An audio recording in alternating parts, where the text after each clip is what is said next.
असे झणझणीत आंबटगोड चवीचे चटपटीत कैरीचे सार तुम्ही खाल्ले आहे का? चला तर मग आज पाहूया चटपटीत कैरीच्या साराची कृती.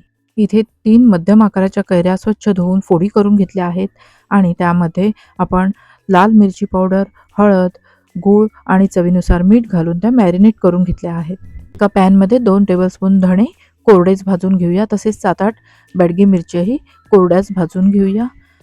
त्याच पॅनमध्ये 2 चमचे तेल घालून 2 टेबलस्पून उडीद डाळ सोनेरी रंग येईपर्यंत परतून घेऊया आणि त्यामध्येच 2 टेबलस्पून तांदूळ घालून कुरकुरीत होईपर्यंत परतूया.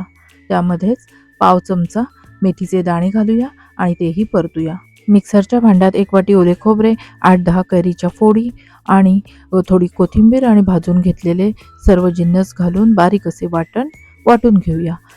एका पातेलीमध्ये मॅरिनेट केलेल्या कैरीच्या फोडी आणि करून घेतलेले वाटण घालूया आणि गरम पाणी घालून आपण कन्सिस्टन्सी ॲडजस्ट करूया.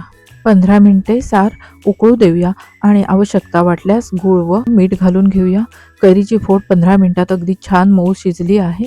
आता वरून आपण तडका देऊया. त्यासाठी एका पॅनमध्ये तेल गरम करून त्यामध्ये मोहरी आणि हिंग आणि कढीपत्ता घालून घेऊया आणि उकळत्या साराला खमंग अशी फोडणी देऊन घेऊया.